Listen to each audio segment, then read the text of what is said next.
Ladies and gentlemen, welcome back to another episode right here on Entrepreneur Podcast Club. I'm your host, Mr. EPC. Give a big massive round of applause to my very special guest, Emad Barday. So welcome to the show first and foremost, and thank you very much for your time. So you've just purchased your 13th property. So what strategy do you use when purchasing properties?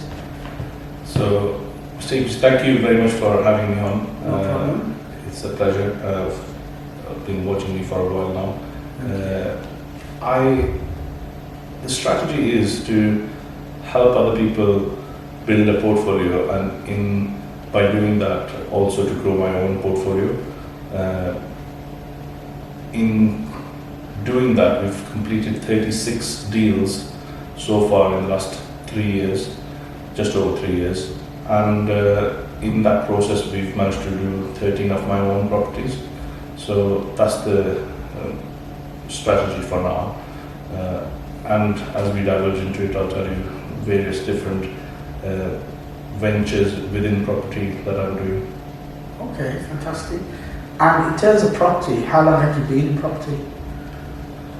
In UK property, I started in 2018 with buying a house for myself, and with the view of getting into property, I spent about 6-8 months with going to networking events, doing different things, meeting different people, trying to do these one-day taster session courses with different things, and then eventually decided on which mentor to potentially go with, and also met with various people who could or potentially help me in that journey, be it your broker or anybody else. And there were brokers and people who said, oh no, you can't do this and you couldn't do this, but had I listened to them, I would still just not have purchased my first investment property. Okay, fantastic. So you mentioned there about choosing the correct mentor. So what things did you look at when choosing the mentor for yourself? I think it needed to be somebody who was doing things actively in the market as well, as opposed to teaching. Secondly, there are mentors who've been doing it for only a couple of years, and yes, they might have had success, but yet, time in the market is much more valid or valued, and I think that was key. And then are they flaunting things, or are they using supercars and just showing things, and is their training business bigger than their property business? Was a key factor for me to decide, because there are plenty of them out there who have a very good training business, but they might not be doing the same or more in property, and that was my key kind of differentiator. And can I relate to that person? Can I actually listen and learn from them, and can I give them the permission to basically tell me off and kick me on the backside when it needs to be done?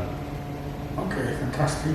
So going back to the point on social media, there's a lot of people who are fake in terms of property. Like, they make out that they're doing a lot, but in actual terms, all they're doing is selling a course and not actually doing the doing. So how did you differentiate between them guys and legit guys? I mean, that one is, almost everyone does a taster session or a webinar, or at the time there was a lot of one-to-one sessions. I did all of them as well, and there are a few good mentors out there. It depends on what strategy, what location. Are you willing to travel to another city, or what do you want to do? I don't want to waste time on any of the faking it gurus out there, but from the many good ones, I just decided on what is it that clicks with me, or do they understand. So in the long run, if I'm talking to somebody who is just pushing interest-only mortgages and does not understand halal investing for me, and I can't even discuss that with them because all they're doing is trying to convert me to interest-bearing mortgage as opposed to helping me or coming up with ways of how we can do joint venture projects and halal investing. That wasn't going to get us anywhere, so that was a key factor in me deciding who the mentor is. Okay, fantastic. You mentioned there about halal mortgages. We'll come back onto that. Sure. But just before we move on to that, you spoke about location as well, of the mentor as well. So how important is it to find, for yourself, finding a mentor that was local to where you live? I think on a scale of 1 to 10, probably 5, 6, it wasn't very important.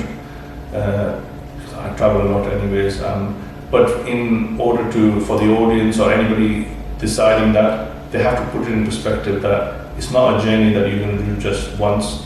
You might do 2 or 3 times a month for the next 12, 18 months, whatever your commitment is. So, and if you're not prepared to give that 12, 18 months commitment, you shouldn't get into it. So, living in Birmingham and taking it up in London, but then you can't make time out of maybe you have a day job or other commitments, or if you can't give that time and go there, then it's worth considering actually, if I want to go to London for the mentor session and that they have a networking event and all of those things, then I might have to take a full day out from my other life and go to London for that day. Can I do that 12 to 24 times a year? These things, unfortunately, most of the trainers or training companies won't tell you that, and I think it's important to know these can become the negative things. Once you've signed up and paid the fees, you'll then suddenly become, well, actually, I can't go there for that. And if you're not being in there, just paying the fees and being a part of it, it's just one of those January good feel gym memberships that you never use. Yeah, that's an excellent way to explain that with the January gym fees. So we're based in West Midlands, Birmingham, surrounding areas. So there's a few credible property mentors in around this area. Yes. As well, because I can just think of 2 from the top of my head, which are, doing and are good at training as well. So how did you choose the mentor that you're currently with as opposed to the other credible mentor? I think I know both of them. I think you are pointing towards, and for me it was understanding that they will help me in the journey of trying to devise more options for halal investing down the line, and how can we do more joint ventures, and the key was to do more joint ventures and be able to do that on multiple occasions as opposed to just getting lending and buying property. Okay, fantastic. So you're based in Birmingham. Do you invest only in Birmingham? Not solely, no. Predominantly we invest out of Birmingham. Okay, and what area is it that you invest in? Mainly in South Yorkshire, Okay. which consists of kind of Rotherham, Sheffield, Barnsley and Doncaster. Okay, wow. So do you travel to South Yorkshire every single day, or how does that work? I travel there at least once a week. Once a week, okay. And do you have a day job as well? Yes, very much so, yes. And is that day job in Birmingham? No, that is in Manchester. Okay, wow. So you live in Birmingham, you work in Manchester, and you invest in South Yorkshire? Yes. Wow. So talk us through a typical week. I start on a Monday morning, drop my son to school, drive up to Manchester, go to the office, get on with the day job. Normally come back home on Tuesdays, Tuesday evening, and then go back up again on Wednesday mornings. And this changes sometimes when if I have a networking event in, I do a lot of networking even in business communities, so whether it's in Manchester or in London or in Birmingham, depending, this might change. But the Wednesdays typically, then I'll do a school drop in the morning and then go back up to Manchester. Stay there Thursday, Friday afternoon, then come back, or Friday evening come back. Sometimes I come back Thursday, then go Friday again for the day, and then come back late on Friday. But then Saturdays, typically, I would go to South Yorkshire. Oh wow, okay. And then Sunday, just spend time. Sunday is a family day, just have to give the time to family. Okay, wow. So how many hours a week do you spend on actually travelling up to Manchester, then back to Birmingham, then back to Manchester, then to South Yorkshire? Too many. I'm looking for a chauffeur. Too many hours. I mean, that's the reason I try not to do that going and coming, because typically give or take 2 hours a journey. So if I do it on the same day, it will be 4 hours of that day gone. But I make that as productive as possible. So I have a list of people to make phone calls to, or otherwise listen to some audiobooks and podcasts. So yeah. Okay, fantastic. And yeah, no radio on that time. Yeah. So it's learning all the way and Yes. catching up and increasing your knowledge. Okay, fantastic. So you mentioned South Yorkshire. So how did you learn about the area and what made you invest in South Yorkshire? So earlier, I think I mentioned how from 2018, almost in October 2018, I met one of the first mentors, first time to my mentor, and then since then, although he wasn't my mentor, but I met him and followed his networking events, and then since then till 2019 July, when I actually registered my company, I was doing the rounds from Liverpool to Sunderland, even looked at Glasgow, everywhere in the country where everybody was saying it's better yield here or better returns here, and understanding the property market everywhere. So I would spend my 1 or 2 days a week going up and down the country everywhere.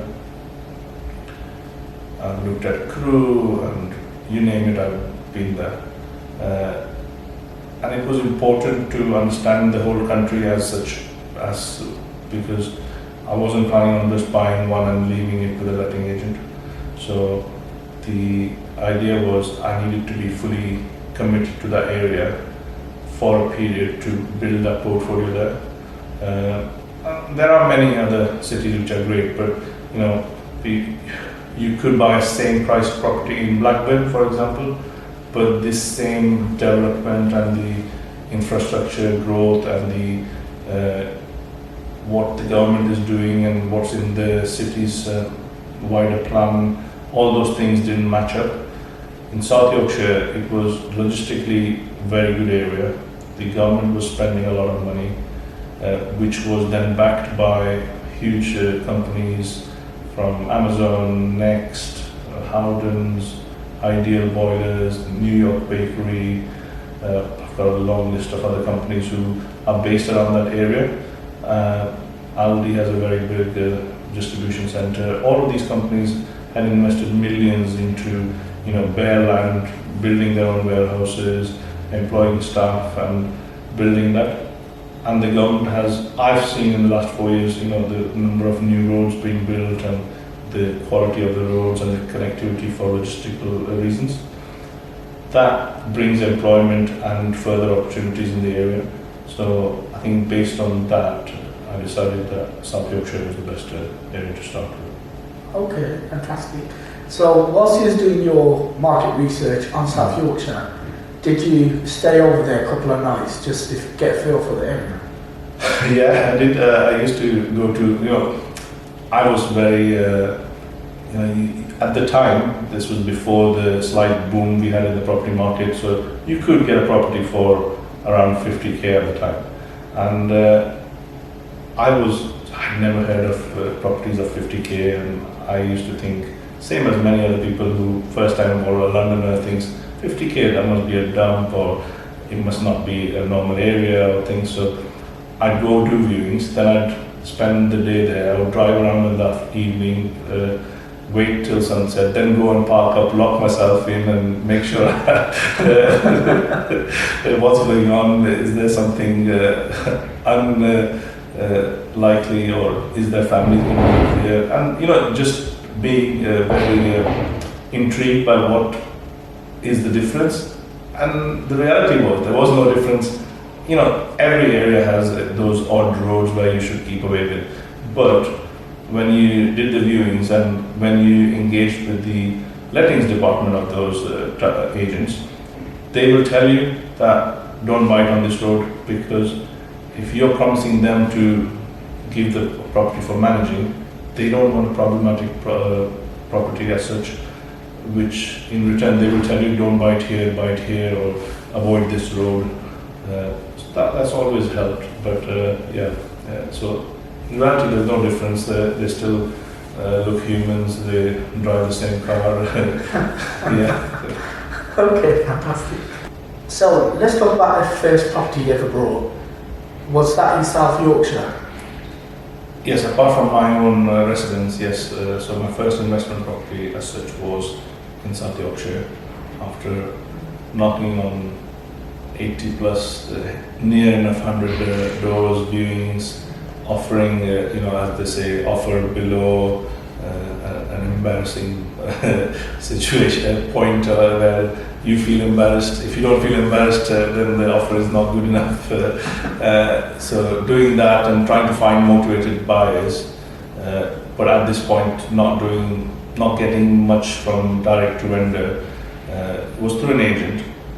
But I used to always try to get a viewing with the vendors directly in the evenings or weekends. As I said, with the job I used to have to do it in the evenings or weekends. So this house was marketed at 75. I went there and liked the house. I'd done the research and viewed houses around that area, so I knew the area. And then I asked them, I said, so what price do you want to then just sell and move on? It was a family who'd outgrown the size of the house, and they'd already chosen where they were going to move to. So because it was a new build, new builds don't let you put a deposit or reserve that plot as such till you have sold or agreed to sell your house. So that was their situation, which was unique. And then he just outright came up and said to me 60k. That was a 15k drop from the price that the agent had told me. I agreed there and then, and I said that's fine, we'll offer that and we'll go ahead. Eventually the valuation even came back $2,000 less because there was some damp that I had to fix. So we still had to fix that eventually, but they said either the vendor wants to fix it or to get 60k, or you get a valuation of 58k. So they reduced it. They didn't even want to do the works or anything. So which wouldn't have cost them $2,000, would have cost them less. But they just had this point they lost the love for that property, I think. So they just let it go for 58k. Okay. And do you currently still have that property? Yes, very much so. It is recently revalued at 95k. Oh wow, okay. And in terms of pulling out the equity from that, how do you go about doing that? So this property at the time we bought it with Gatehouse, which is a Sharia compliant bank, and at the time Gatehouse used to do Sharia compliant mortgages for less than 100k purchases. At the moment, I don't know this month, but it changes on a monthly basis. their limit was raised to about 100k, I think. So that's kind of where you buy it from, and then whether it's a Sharia compliant bank, another bank, you just go through a broker. If you want to know the best broker, let me know. Ping me a message, and the broker finds you some banks based on your needs. What are the different rates, and you just apply for a new mortgage on the property. They revalue the property. They go through solicitors. Solicitors is normally part of the deal, and then basically get the new money paid from the new bank. The old bank gets paid the loan that was due, and then the difference comes to your bank account. Okay, fantastic. So you touched there about Sharia compliant mortgages and halal mortgages, etc. So when starting out in property, how important was it for yourself to ensure that you were investing in a halal way and Sharia compliant way? It was because it was possible in the UK. So at the time, so then I wanted to go down that route. That's always the first option, and the gatehouse did. So we kind of the first one was difficult. I wouldn't lie. It takes twice the amount of time that a normal bank would take, and a normal bank takes a long time right now. And a lot of agents don't like these banks because they know that the case is going to take forever to complete. So they just don't want to sell you the property. The minute you tell them it's a Sharia compliant bank, they don't want to sell you the property. There's a lot of agents who will do that to you. So it's all dependent on all of those things being favorable. You can go ahead with it. We now have a solicitor on their panel that would work for us. We know how they work, we know what they want, we've read their contracts, so you know what is going to come. So you can do that very easily. And although these Sharia compliant banks, you can apply directly, I think one piece of advice would be not to go directly to them. I mean, I don't think I would have completed those purchases if I'd gone directly to the bank, because I know how many times my broker has contacted them, and probably more than what I know, and has helped us to get through the line, because there's a number of inquiries that they keep asking you, and if you're just starting out, you won't have a clue how to answer those things and what to get, and in that you will lose the deal. Okay, so in terms of Sharia compliant mortgages, you mentioned they take a bit longer, they're a lot more complicated. Yeah. So how long extra does it take to complete on a property using the Sharia compliant mortgage? At least 3 months more. At least 3 months more. So let's say a typical house takes about 3 months to complete. Yeah. So it'll be additional 3 months. Yes. Okay. So when you go directly to vendor and you speak to them about the Sharia compliant mortgage, how do they usually react when you tell them it may take a bit longer?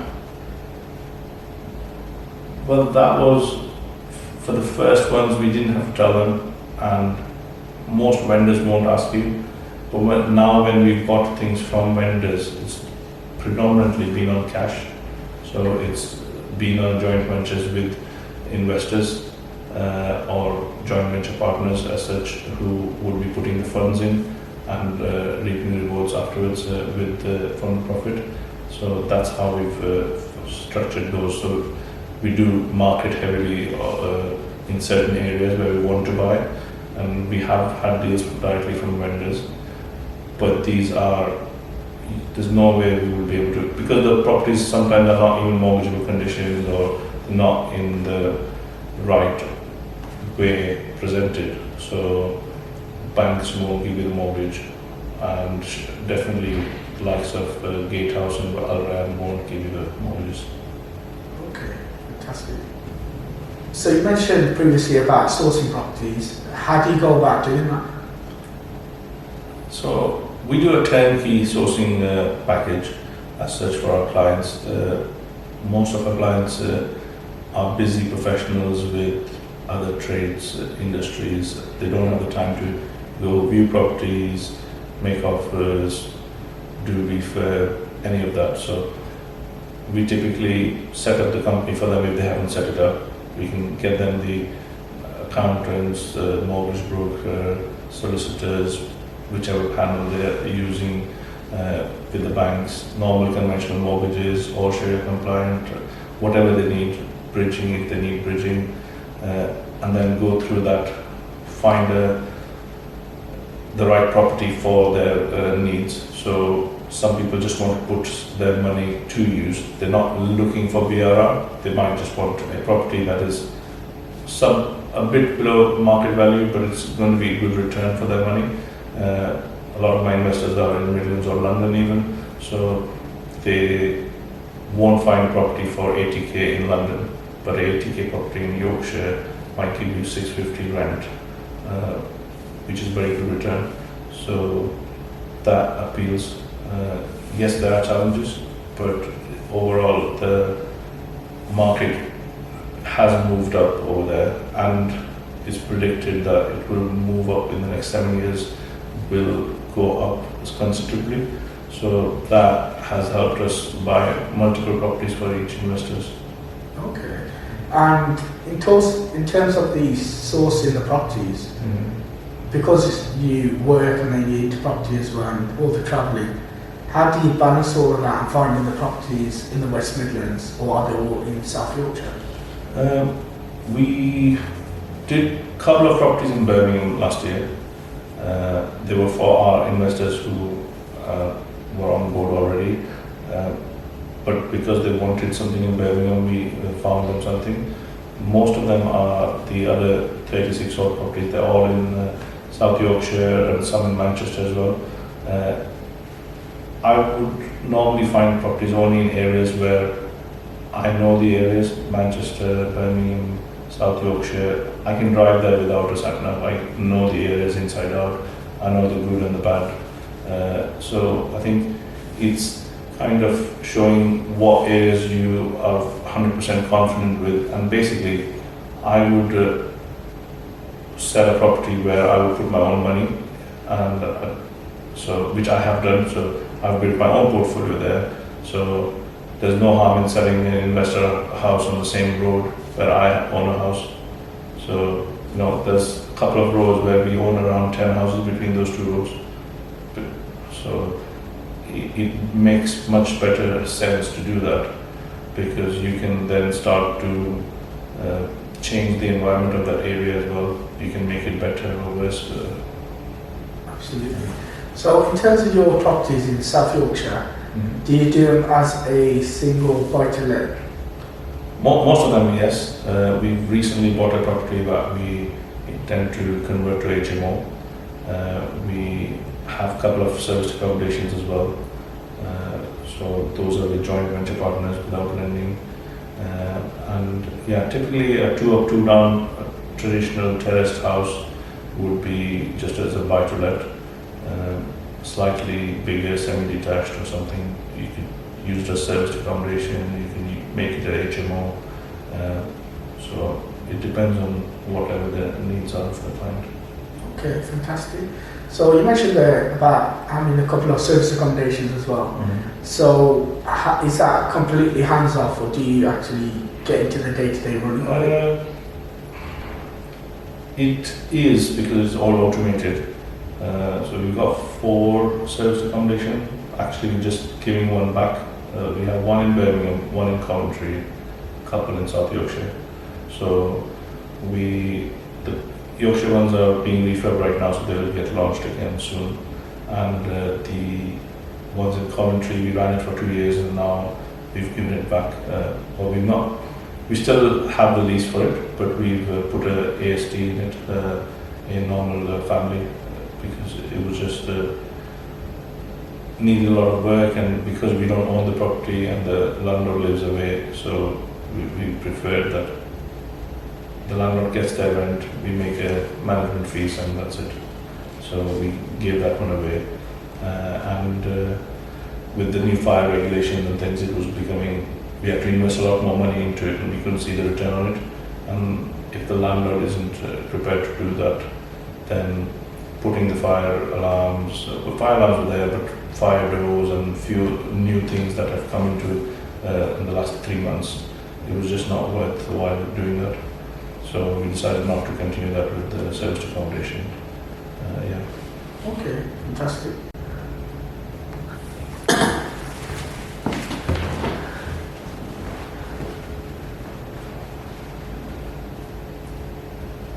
So you mentioned that you own multiple properties. Do you work alone or do you have a business partner with you? In some businesses I have a business partner. In my own portfolio building I didn't have a business partner. So yeah. Okay. And how did you meet your business partner and how did you ensure that you're the right match for each other? I think also I met my business partner on the mastermind I am on with my mentor. So I've now known my business partner more than 2 years, nearly 3 years I think. And before even we got business going together, I think we knew each other for 1.5 years at least. And it was important to understand that kind of we have same values. It's my name is the reputation. It's the honesty. It's the being down to earth. It's the goals that we want to achieve in life. The friends and family and if I've taken a joint venture on or investment on from somebody, regardless of how the investment goes, it's my responsibility to return those funds and things beyond the business. All those personal values have to match. And I think also it was in certain ways that person's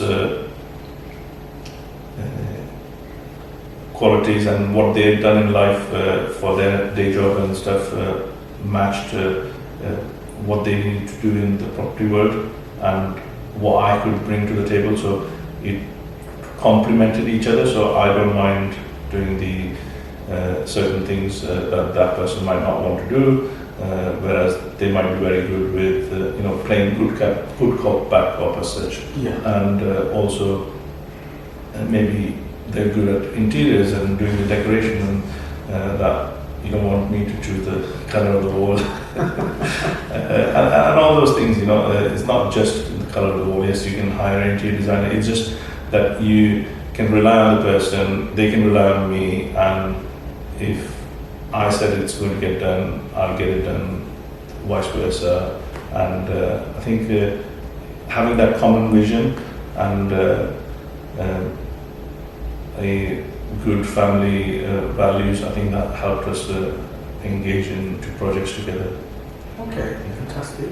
So in terms of with you and your business partner, what projects have you done or got in the pipeline? So we nearly purchased a hotel last year, and we spent over 10k in the due diligence, getting planning and things, but right at the end certain things happened and we couldn't go ahead with the project with the turn of the market and things like that, and certain new factors coming to fruition. But that was worth the learning as well. So we are actively looking at purchasing hotels.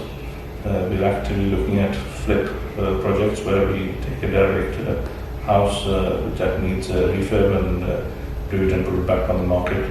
And we're looking for commercial to residential conversions. These are the 3 things that we are looking to do together this year. Okay, fantastic. So we'll put all the links to Emad's social media links in the description box below. So do check those out. And that is it, ladies and gentlemen, for this episode. I've been your host, Mr. EPC. Big shout out to Emad for taking the time out to speak to me. And thank you very much for watching. And do look out for the next podcast. Thank you.